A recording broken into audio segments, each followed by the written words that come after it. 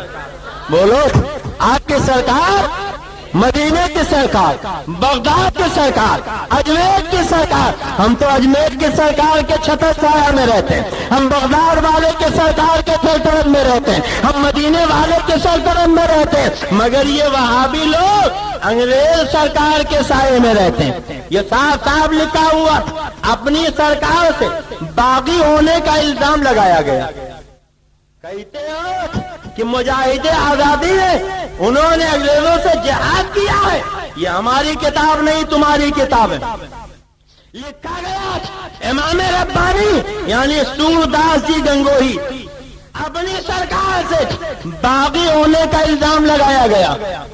باغی تھے نہیں، الزام لگایا گیا۔ سمجھ رہے ہو کہ نہیں سمجھ رہے ہو؟ ارے بولو سمجھ میں آ رہا ہے کہ نہیں؟ کہتے ہیں الزام لگایا گیا اور مفسدوں میں شریک رہنے کی تہمت باندھی گئی۔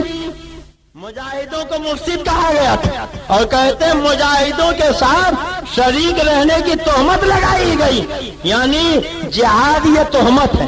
یہ علماء دیوبند کی کتاب ہے۔ اس وحشت ناک قصہ کا بقدر ضرورت تذکرہ بھی چونکہ زمانے کا جزو لازم ہے، اس لیے مناسب ہے کہ ابتدائے واقعہ سے لے کر انتہا تک اجمالی بیان کر دیا جائے۔ اب سنو، کہاں جا رہے ہو بھیا؟ کہاں جا رہے ہو؟ میرا یہ عنوان نہیں، مگر اب چونکہ آپ لوگوں نے ایک عنوان دے دیا ہے تو ظاہر ہے کہ جب نئی ڈگر پہ کوئی چلتا ہے تو اپنی راہ بھول جاتا۔ اب آج ایک نیا عنوان آپ نے دے دیا ہے تو میری تقریر کا جو رنگ ہے وہ آج آپ نہیں دیکھ رہے ہیں، پھر آئندہ کبھی آپ بلاؤ گے تو میں اپنے رنگ میں تقریر کروں گا، مگر آج تو یہی آپ سنیے۔ آپ دیکھو کیا لکھ رہے تھے، آگے چل کر یہی صفحہ 73 ہے، پہلی جلد ہے، لکھتے جن کے سروں پر موت کھیل رہی تھی، جن کے سروں پر موت کھیل رہی تھی، انہوں نے کمپنی کے امن و عافیت کے زمانہ قدر کی نگاہ سے نہ دیکھا۔ کیا سمجھے آپ؟ یعنی علامہ فضل خیر آبادی علماء اہل سنت جنہوں نے اعلان جہاد فرمایا تھا، جہاد پہ مشتمل تقریریں کی تھی، اب ان کے لیے کہتے ہیں ان کے سروں پہ موت کھول رہی تھی اور انہوں نے کمپنی کے امن و عافیت کے زمانہ کو قدر کی نگاہ سے نہ دیکھا اور اپنی رحم دل گورنمنٹ کے سامنے بغاوت کا عالم قائم کیا۔ سمجھے آپ؟ یعنی انگریز گورنمنٹ کو انہوں نے رحم دل کہا، انگریز گورنمنٹ رحم دل۔ اب آپ ذرا ان کی رحم دلی اگر دیکھنا چاہیں تو اجازت دیجیے میں آپ کو ایک دو نمونے دکھا دوں۔ بولیے دیکھنا چاہتے؟ اتفاق سے اور کتابیں کمرے میں نہیں ہیں۔ دیکھیے یہ کتنے رحم دل ہیں۔ ایک تھامسن نام کا انگریز مورخ ہے، وہ خود لکھتا ہے کہ جب علماء اہل حق نے انگریزوں کے خلاف فتوی جہاد سنایا، اعلان جہاد فرمایا، تو انگریز علماء کے مخالف ہو گئے اور نقشہ کھینچتے ہوئے لکھتا ہے ایک ایک دن میں 300 سے زیادہ علماء قتل کیے جاتے تھے، ان کی لاشیں درختوں پہ لٹکا دی جاتی تھی، چیل کبے انہیں نوچا کرتے تھے، ہزاروں علماء کو قتل کیا جاتا تھا اور انہیں جلا دیا جاتا تھا۔ اور یہی اتنا نہیں، ان کی جائیدادیں لوٹ لی جاتی تھی، گھروں کو ویران کر دیا جاتا تھا۔ آپ نے ان کی تقریروں میں سنا ہوگا کہ آخری مغل بادشاہ حضرت بہادر شاہ ظفر کو جب ان کے سامنے گرفتار کرنے کے بعد صبح ناشتے کے لیے دست لا کے سجایا گیا اور کھانا کھایا گیا تو حضرت بہادر شاہ ظفر نے دیکھا کہ ان کے سامنے ناشتے کے دسترخوان پر کھانے کا سامان نہیں، ان کے 3 جوان بیٹوں کا سر رکھا ہوا تھا جنہیں انگریزوں نے دہلی کے خونی دروازے کے سامنے قتل کر دیا تھا۔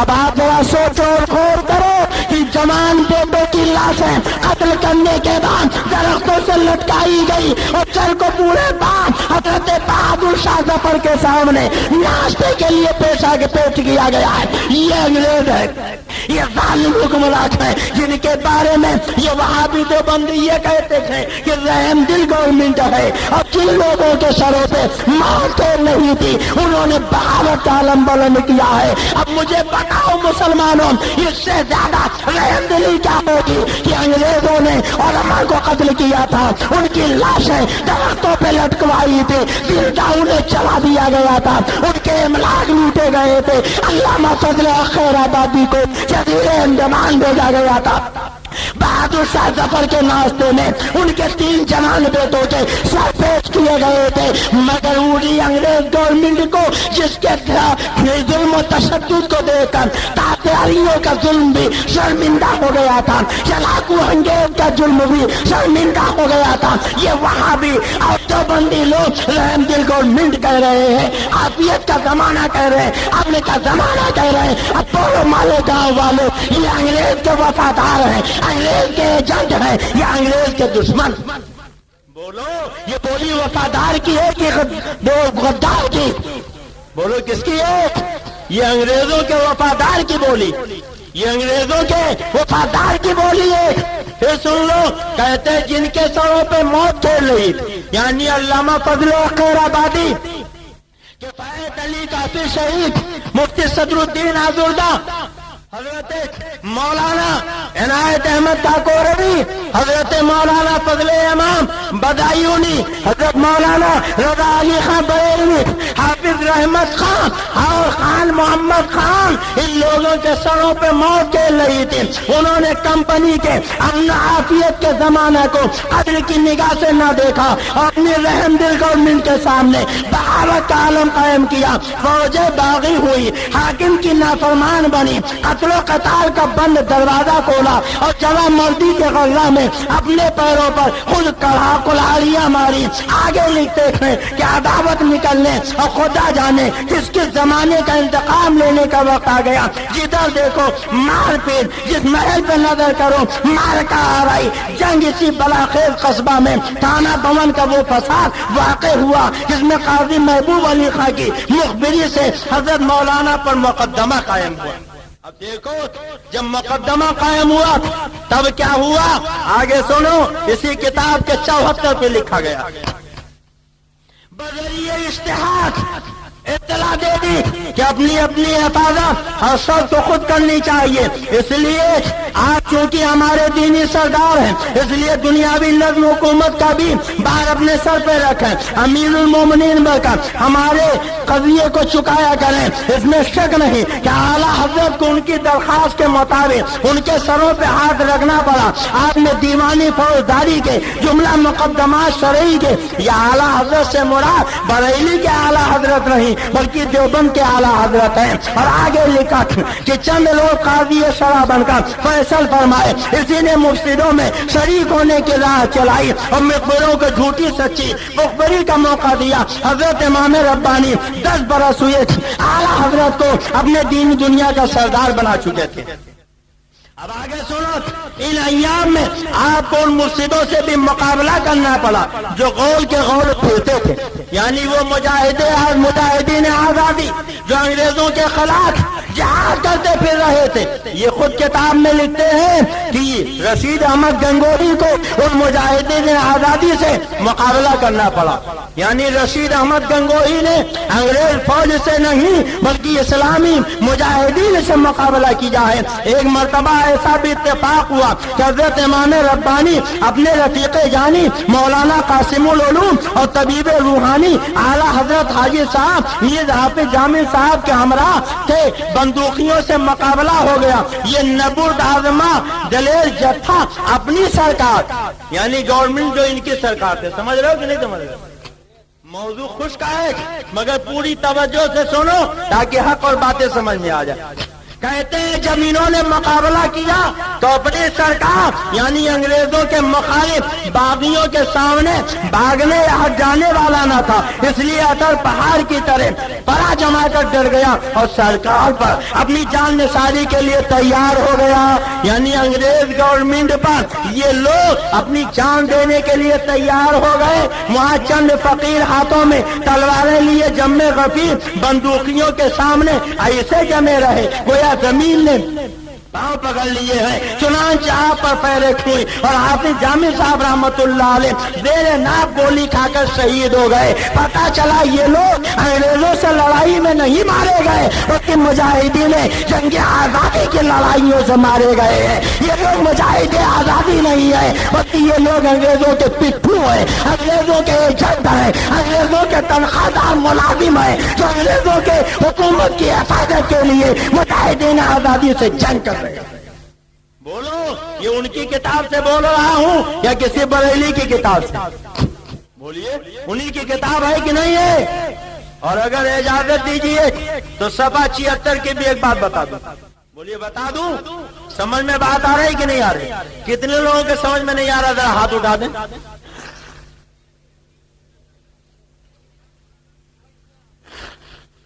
آپ لوگوں کے سمجھ میں نہیں آ رہا؟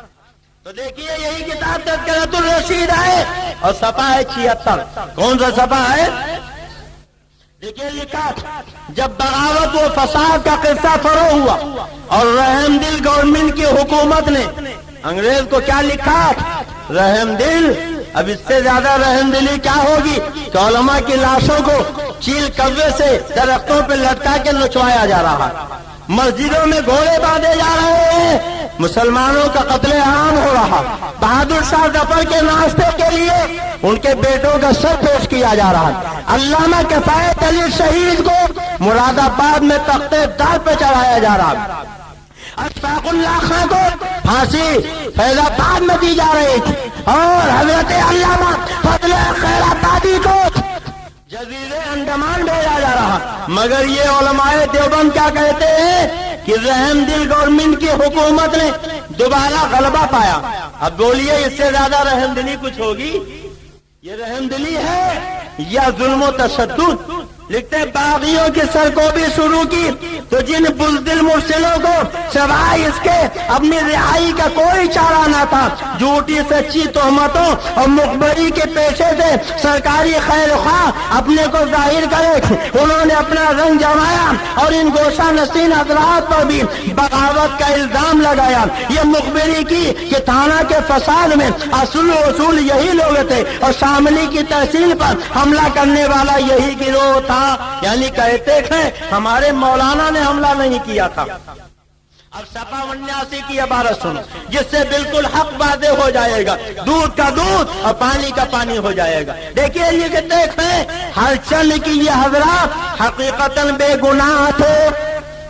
کیا مطلب؟ یعنی انہوں نے انگریزوں سے جہاد نہیں کیا تھا، 100% بے گناہ تھے، مگر دشمنوں کی یاوہ گوئی نے ان کو باغی و مفسد و مجرم سرکاری خطابات ٹھہرا رکھا تھا، اس لیے گرفتاری کی تلاش تھی، مگر حق تعالیٰ کی حفاظت برسر تھی، اس لیے کوئی آنچ نہ آئی۔ اور جیسا کہ آپ حضرات اپنی مہربان سرکار کے دلی خیر خواہ تھے، بولیے اب کچھ ڈھکا چھپا رہ گیا؟ بولیے کچھ رہ گیا؟ اب ان سے کہو کہ کتنی بڑی تہمت اپنے دیوبندی مولویوں پہ تم باندھتے ہو، کہتے ہو جنگ آزادی میں علماء دیوبند کا حصہ، علماء دیوبند کی قربانی، اور کتاب کہہ رہی ہے کہ یہ لوگ تو اپنی مہربان سرکار کے دلی خیر خواہ تھے۔ بولو جو خیر خواہ ہوگا وہ لڑائی کرے گا، بولو جنگ کرے گا، اور لکھتے تھے خالی خیر خواہ نہیں تھے، تعزیز یعنی زندگی بھر خیر خواہ یہ ثابت رہے۔ ہاں چند روز کی تفریق بین العوام مقدر تھی، وہ اٹھانی تھی سو اٹھائی، اور اس ضمن میں کرامات و خوارق و عادات غیبی حفاظت کے سامان اور سچائی ثابت ہونے کا اسباب ظاہر ہوئے۔ اور آگے لکھتے تھے حضرت امام ربانی قطب الارشاد مولانا رشید احمد قدس سرہ کو اس سلسلے میں امتحان کا بڑا مرحلہ طے کرنا تھا، اس لیے گرفتار ہوئے اور 6 مہینے حوالات میں رہے۔ آخر جب تحقیقات اور پوری تفتیش اور چھانبین کا شمس فی النہار ثابت ہو گیا کہ آپ پر جماعت مفسدین کی شرکت کا الزام محض الزام اور بہتان ہی بہتان ہے، اس وقت رہا کیے گئے۔ سمجھے کہ نہیں سمجھے؟ کچھ لوگوں نے کہا نہیں یہ لوگ بھی مجاہدین آزادی کے ساتھ، انہوں نے بھی انگریزوں کی مخالفت کی ہے، فتوی جہاد دیا تو پکڑ لیے گئے، 6 مہینہ جیل میں بند رہے، اور آخر جب تحقیق ہوئی تو کہتے ہیں تحقیق کے بعد سب الزام ثابت ہوا، بہتان ثابت ہوا، اور وہ رہا کر دیے گئے اور بخیر و عافیت وطن معلوف کو واپس آ گئے۔ انگریز گورنمنٹ کو جب تحقیق ہوئی تو پتا چلا یہ تو ہمارے ایجنٹ ہیں، یہ ہمارے مخبر ہیں، یہ ہمارے تنخواہ دار ہیں، ان کو تو بلا وجہ گرفتار کیا گیا۔ ایک طرف علامہ ہے جو تختے دار پہ کھڑے ہیں اور گورنمنٹ کے سامنے کہہ رہے ہیں میں نے جہاد کا فتویٰ دیا ہے، جان لینا چاہے تو لے لو، مجھے جزیرے انڈمان بھیجنا چاہے تو بھیجو، پھانسی کا پندا گلے میں ڈالنا چاہے تو ڈالو۔ اور دوسری طرف یہ کہتے ہیں ارے تحقیق کر لو، میں نے جب کبھی انگریز کی مخالفت نہیں کی ہے تو تمہاری گرفتاری سے کیا ہوتا ہے، ہم کو تو رہا ہو ہی جانا ہے۔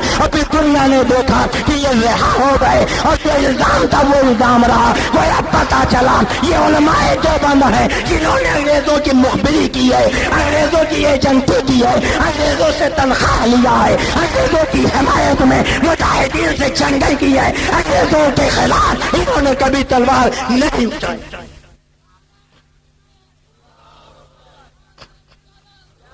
ہو سکتا ہے کچھ علماء دیوبند بھی رہے جنہوں نے جہاد میں حصہ لیا ہو.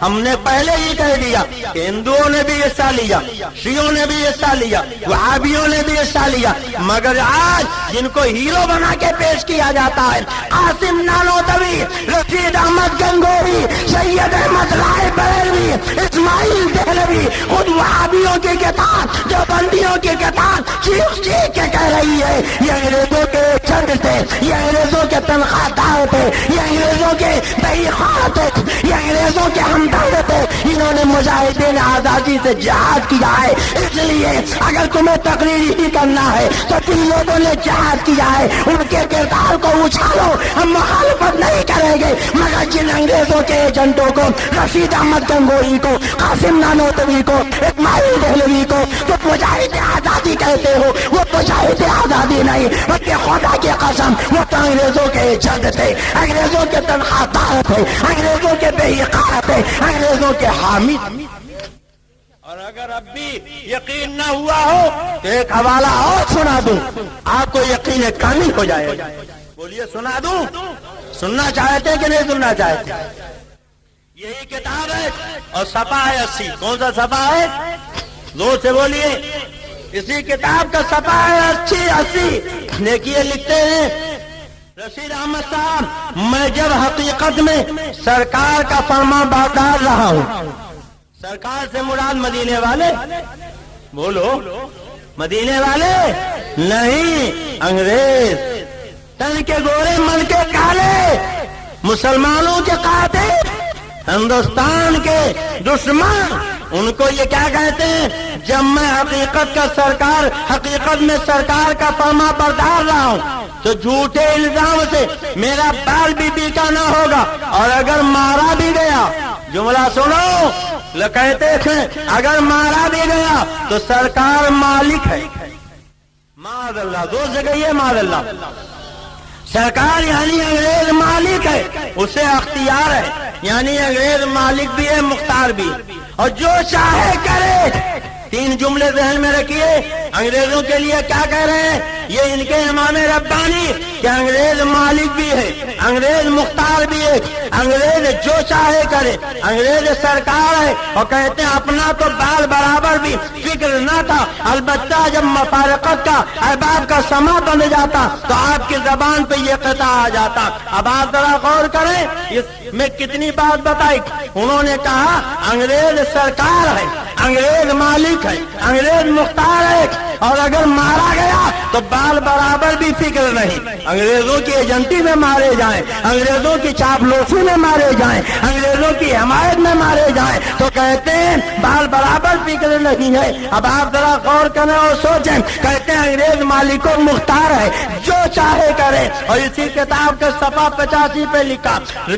ایک مرتبہ لوگوں نے پوچھا رشید احمد تم نے مفسدوں کا ساتھ دیا اور فساد کیا. آپ جواب دیتے ہیں ہمارا کام فساد نہیں, نہ ہم مفسدوں کے ساتھی. کبھی دریافت ہوتا تم نے سرکار کے مقابلے میں ہتھیار اٹھائے, آپ اپنی تصویر کی طرف اشارہ کرتے, ہمارا فرماتے ہمارا ہتھیار تو یہ ہے.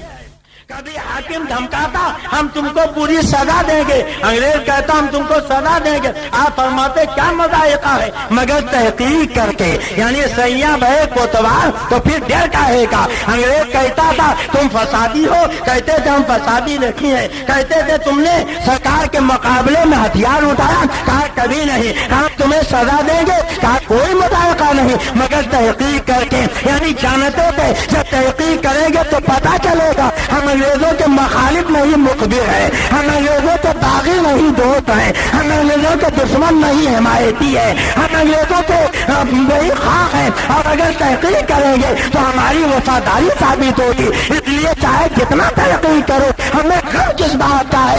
علامہ فضل ہے تو دریائے, علامہ فضل ہے تو کالا پانی کا سزا برداشت کرتے ہیں. بہادر شاہ تھا تو تختے دار پہ ان کے بیٹوں کو شہید کیا جاتا ہے, کہ آیت علی شہید کو شہید کیا جاتا ہے. مگر یہ اطمینان سے بیٹھے ہیں کہ ہمیں کچھ نہ ہوگا, اس لیے کہ ہم تو زندگی بھر انگریز کی وفاداری کرتے رہے. کیوں ہمیں انگریز کا دشمن کہتے ہو, کاہے کو کہتے ہو؟ اب مجھے بتاؤ جو